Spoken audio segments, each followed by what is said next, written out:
중고등부 강단 말씀의 제목은 부활하신 그리스도의 마지막 메시지라는 말씀의 제목입니다.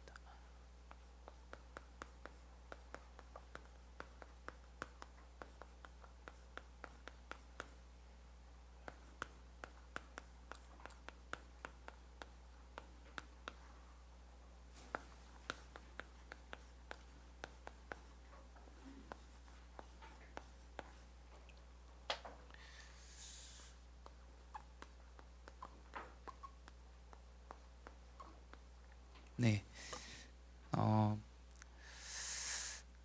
사단은 우리가 보지는 못했지만 여러분들이 아셔야 되는 게 분명히 존재합니다. 분명히 존재하고 이 사단은 다른 사람을 건들지 않죠. 우리 렘넌트들을 계속해서 무너지게 합니다. 어떻게 무너지게 하냐? 그리스도를 믿지 못하게 합니다.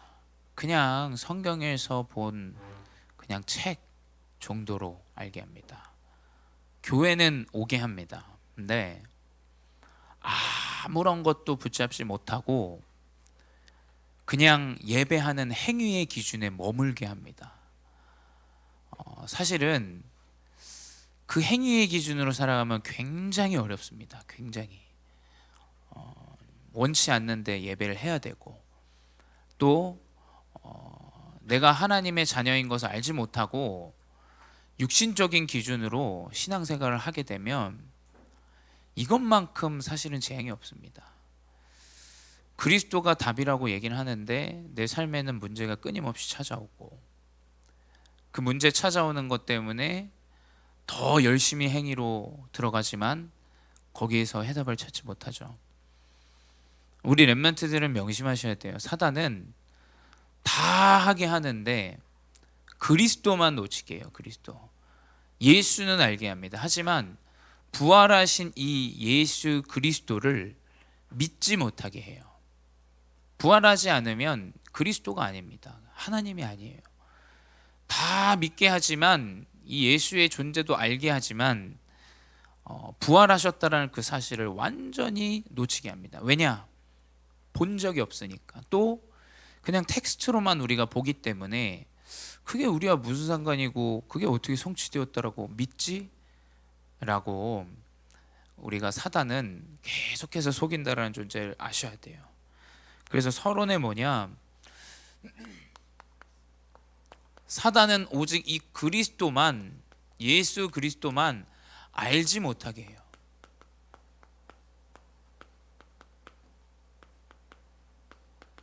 자꾸 육신적으로만 생각하고 판단하고 보게 합니다. 그래서 뭐냐? 예수 그리스도를 남기지 못하고 계속해서 다른 거를 남겨요. 지금의 교회가 그렇죠. 그 왜 그러냐? 베드로전서 5장 8절에 사단은 우는 사자와 같이 삼킬 자를 찾는다.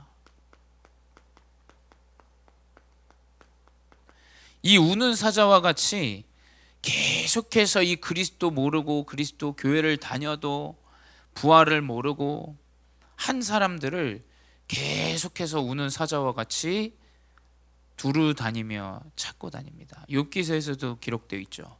여기저기 두루 다니다가 왔나이다. 사단은 계속해서 이렇게 확신 없고 그리스도의 답이 없는 자를 찾아다닙니다. 근데 마태복음 4장에 예수님이 사단을 결박하는 구절이 나와요.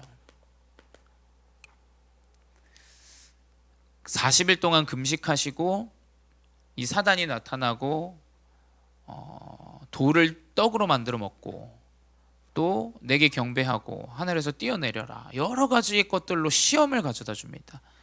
근데 그 시험을 이기는 것이 바로 하나님의 말씀이에요.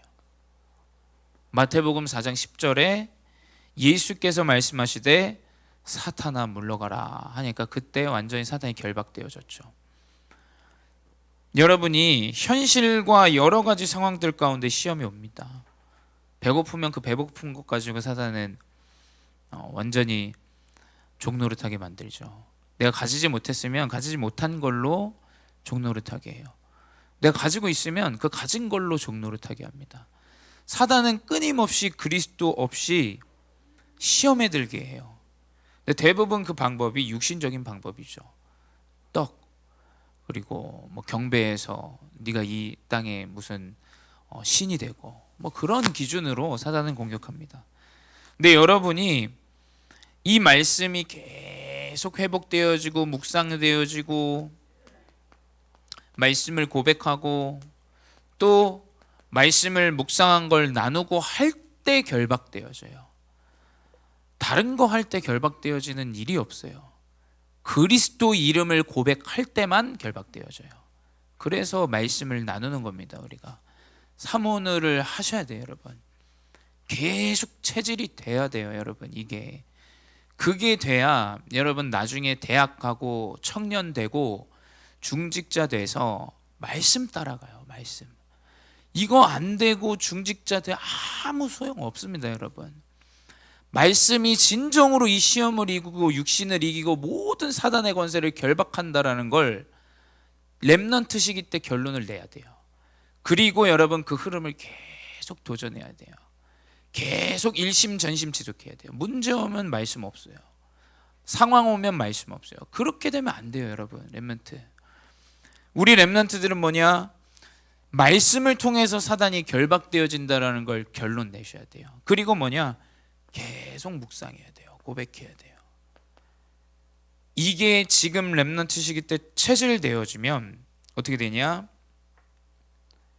이 시대는 이 마음과 생각이 병드는 시대죠.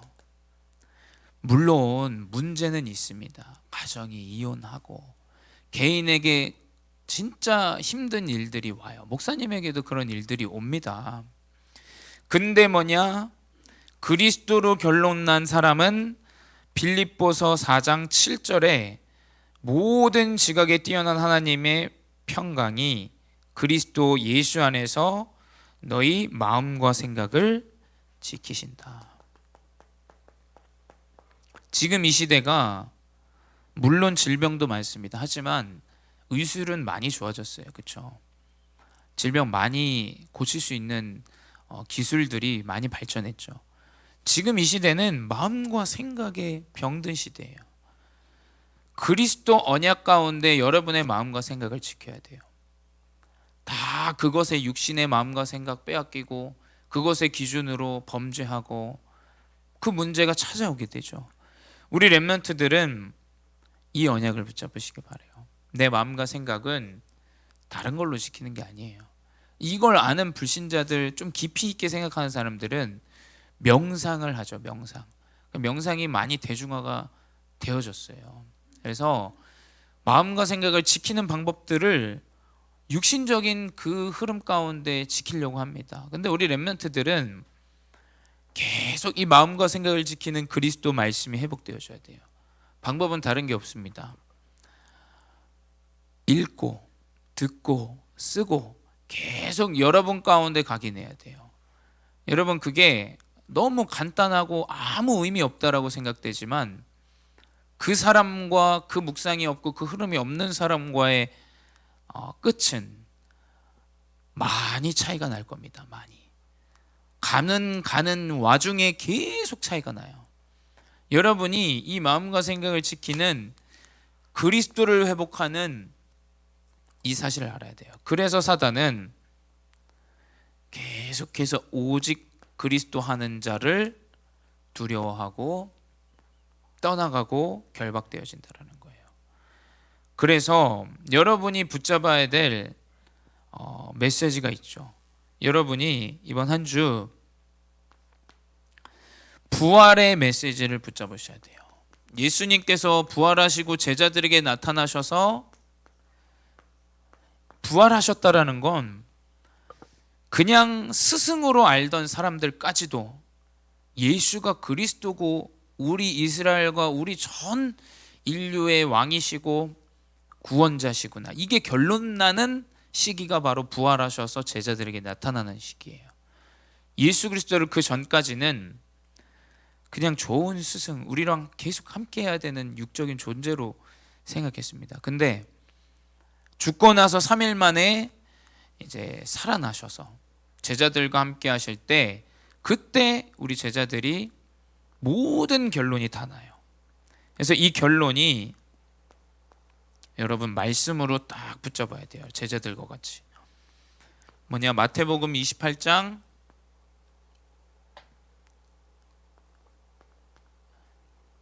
16절에서 20절. 하늘과 땅의 모든 권세를 너에게 주었노니 너희는 가서 모든 민족으로 제자를 삼아 아버지와 아들과 성령의 이름으로 세례를 베풀고 내가 내게 분부한 모든 것을 가르쳐 지키게 하라. 볼지어다 내가 세상 끝날까지 너희와 항상 함께 계시겠다라는 이 언약이죠. 또 마가복음 16장 15절에서 20절이에요. 뭐라고 기록되어 있냐? 온 천하를 다니며 만민에게 복음을 전파하라. 내 이름으로 귀신을 쫓아내며 병든 사람에게 손을 얹은즉 나으니라.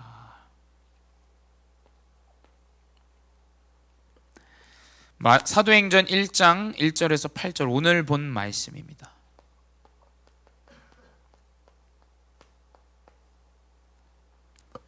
여러분 다 아시죠? 오직 성령이 너희에게 임하시면 권능을 받고 예루살렘과 온 유대와 사마리아와 땅끝까지 이르러 내 증인이 되리라 하시니라. 여기서 목사님은 이번 주에 여러분이 붙잡을 말씀으로 동일하게 이 세 구절에서 나오는 게 있어요.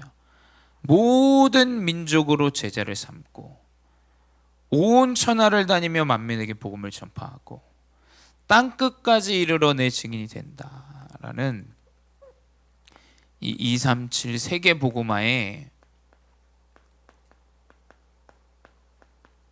이 언약입니다.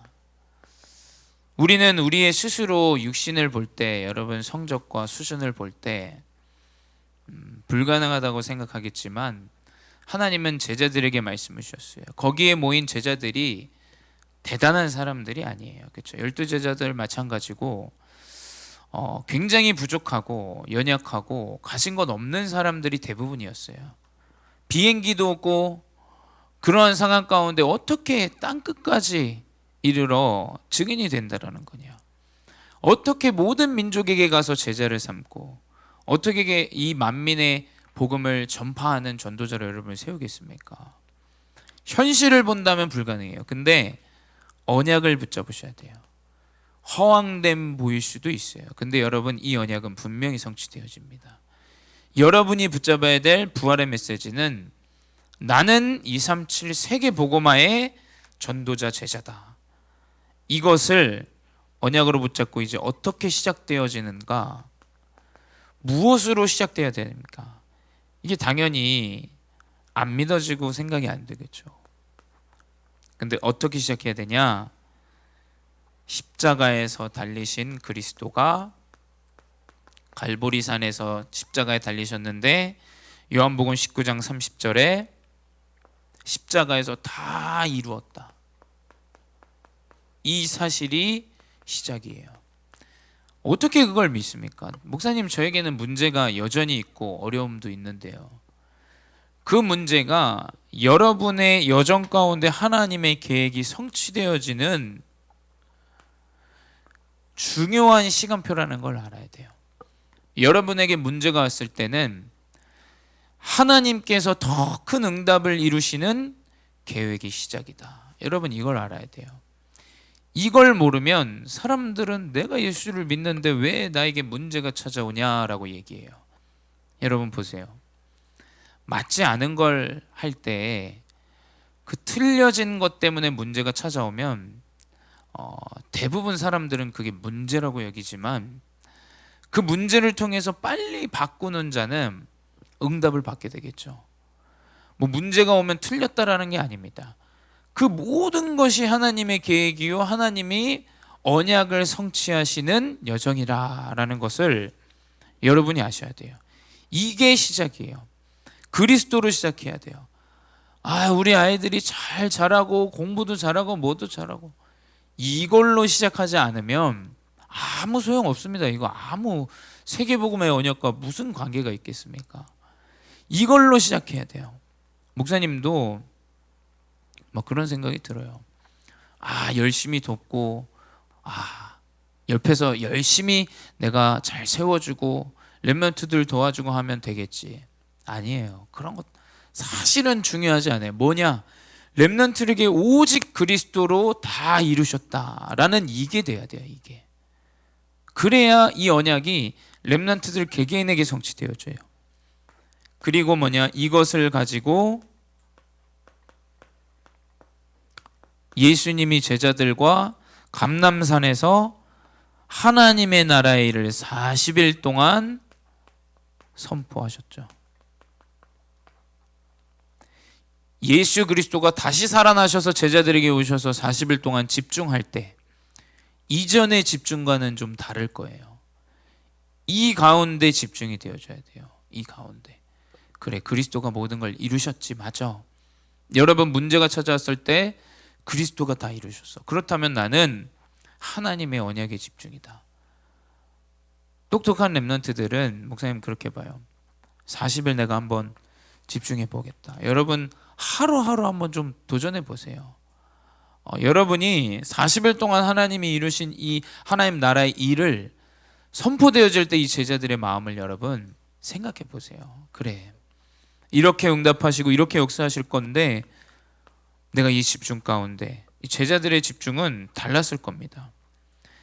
그 이후에 뭐냐? 하늘로 승천하신 하나님 이후에 이제 제자들이 마가다락방 여기서 모이게 됩니다. 완전히 결론이 난 상태죠. 흔들림이 없는 상태예요. 목사님이 이 중고등부 시기 때 여러분이 이 여정이다. 완전 결론이 나아지는 여정이에요.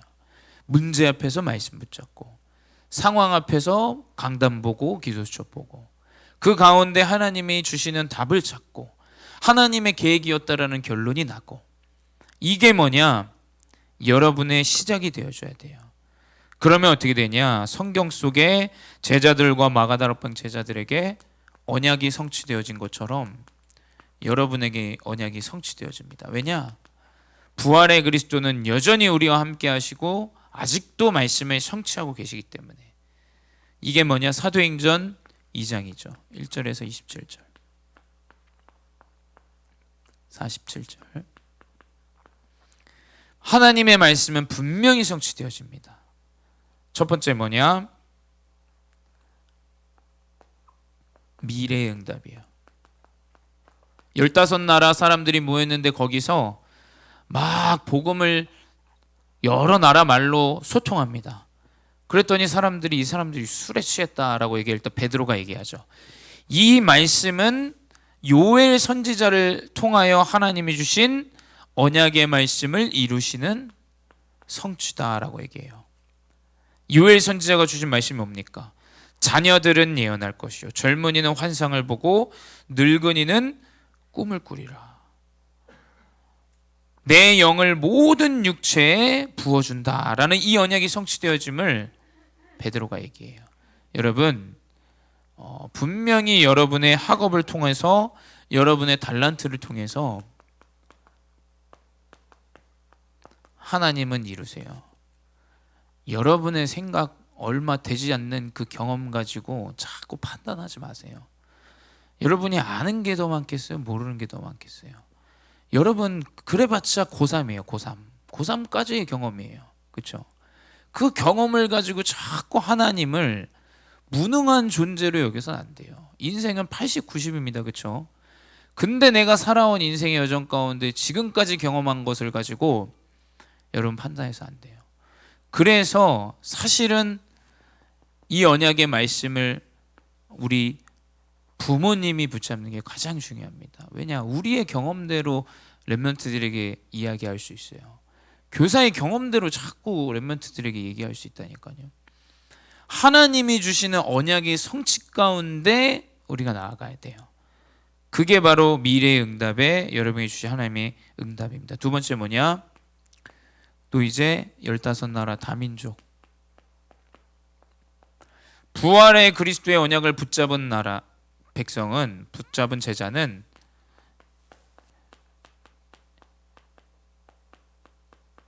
이 마가다락방에 모였던 이 다민족 15나라의 문이 열리게 됩니다. 여러분, 여러분이 가지고 있는 달란트가 전 세계를 살리고 15나라의 문을 여는 중요한 하나님의 미래 응답으로 성취하신다는 거예요. 이게 부활의 언약을 붙잡은 렘넌트의 여정이에요. 세 번째 뭐냐? 이제 여러분에게 날마다 사도행전 2장 42절에 기도하고 힘쓰는데 뭡니까? 다른 게 아니죠. 하나님께서 날마다 하나님의 백성들을 넘치게 하신다라고 되어 있어요. 여러분을 통해서 교회의 이 복음 운동 이루어가세요. 사도행전 2장 46절 47절이죠. 하나님께서 이 언약을 성취하시게 돼요. 여러분의 업과 237과 또 교회에 하나님의 문을 지속적으로 열게 돼 있어요. 목사님은 이 언약을 붙잡고 우리 렘넌트들이 살아가길 기도합니다. 결론은 뭐냐?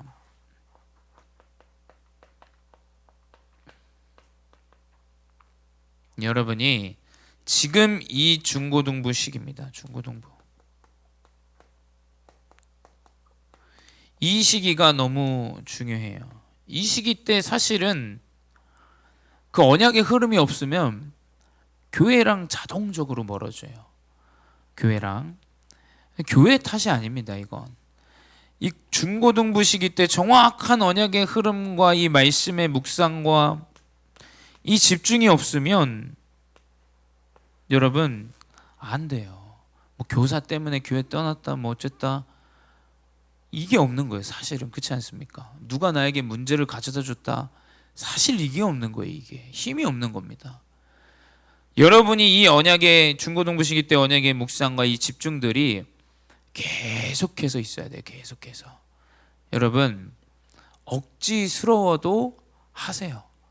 그게 낫지 억지스럽다고 완전히 그냥 뒤로 빠져 있는 건 목사님은 그건 오히려 좀 미련하다고 보여져요.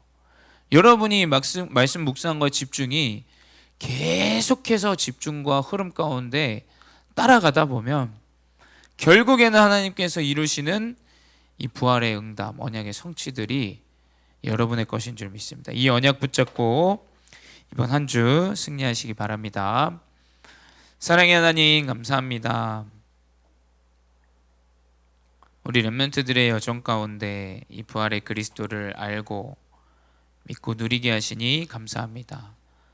이 그리스도를 알고 믿고 누리는 최고의 방법, 하나님의 말씀을 묵상하고 집중하는 렘넌트들 되게 하여 주시옵소서.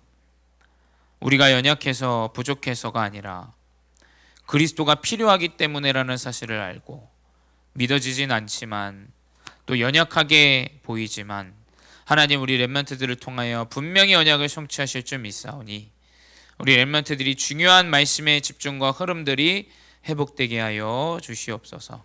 지금도 살아계신 주 예수 그리스도 이름으로 기도드렸사옵나이다. 아멘.